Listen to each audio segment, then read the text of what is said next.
All right, let's just jump right in. Today we're going to talk about a really powerful idea, something that completely reframes how we think about our goals. And it all starts with this one kind of profound realization. You aren't just an isolated person. Nope, you're actually a system of connections, and you're being shaped by this hidden force called entanglement. So, let me just ask you, have you ever felt like this? Like you're pushing a giant boulder up a hill, trying so hard to make a change in your life, but you just keep rolling right back to where you started. It's just so frustrating, right?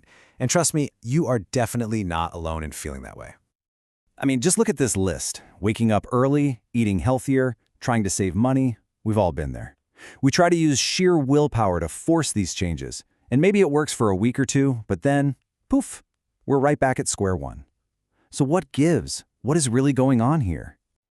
Well, see, this feeling of being stuck, this impossible struggle, it's not a personal failure. It's not about you being weak. It's actually a giant clue that we've been looking at the problem completely backwards. And I love this metaphor from the source material.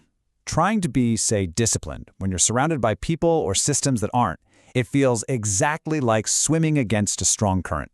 You can paddle as hard as you want, but that force pulling you back is just relentless.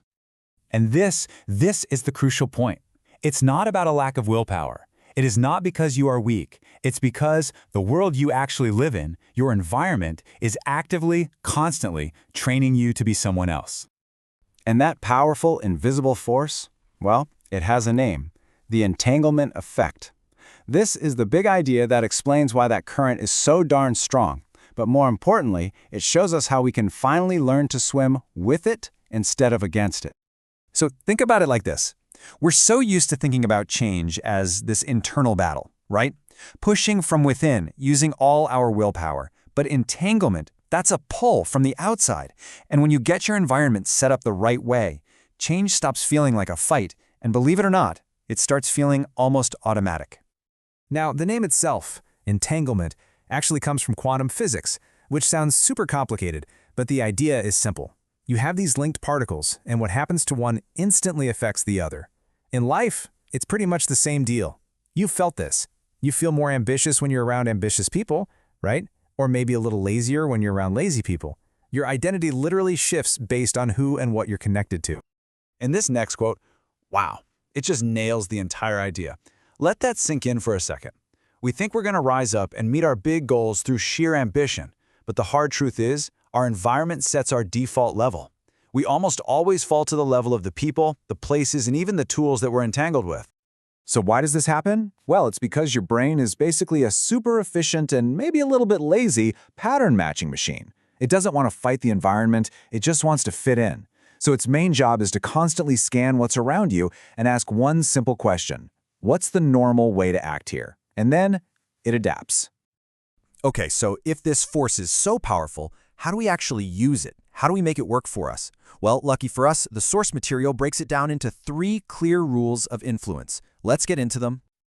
All right, rule number 1. And look, this one can be a little tough to swallow, but it's so important. You can have the best intentions in the world, the biggest goals, but if your social environment contradicts them, your brain will almost always choose to align with the group. Your identity, it turns out, is contagious. And here's the why behind it. Your brain's survival instinct cares way more about fitting in than it does about your personal goals. It just cares about what's normal. If being ambitious is normal in your circle, guess what? You become ambitious. If being negative is normal, well, you absorb that too. It's all about making the behavior you want become your new normal. Now, you might be hearing this and thinking, oh great, I have to cut all my friends out of my life. But no, that's not it at all.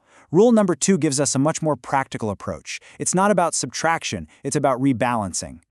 It's all about reselecting your inputs. So this could mean consciously reducing the time you spend with people who kind of drain your energy and cranking up the time you spend with people who inspire you. And it also includes the stuff you consume. The books you read, the creators you follow online. You really do become what you repeatedly consume. And then there's rule number 3, which is something almost everyone overlooks. Your entanglements aren't just people. Your phone, your desk, the apps you use, these are all part of the system that's shaping who you are every single day. I mean, it's so direct, isn't it? If your workspace is a total mess, your mind feels messy too. If your phone is basically a distraction machine, your focus is gonna collapse. The goal isn't to force yourself to be disciplined, it's to design an environment where discipline happens naturally. So here's the best part. You actually have the power to do this. You can consciously redesign your world to support the person you want to become. And it's a pretty simple but really profound 3-step process. Okay, first, just pick one identity you want to make stronger. Like maybe it's focused you or healthy you. Second, take a hard look around and ask, okay, who or what in my life right now is reinforcing the opposite of that? And finally, step 3, intentionally bring new connections into your life. People, places, tools that support the identity you actually want. So what does that look like in the real world? Well, let's say you want to get more fit. You could join a running club where, exercising is just what people do. It's normal. Want to be more focused? Try working from a library instead of your chaotic kitchen table. You have to make your desired future feel normal in your present. And once you really truly get this idea of entanglement, you stop blaming yourself for not making progress. You start to see all those past struggles in a completely new and much kinder light.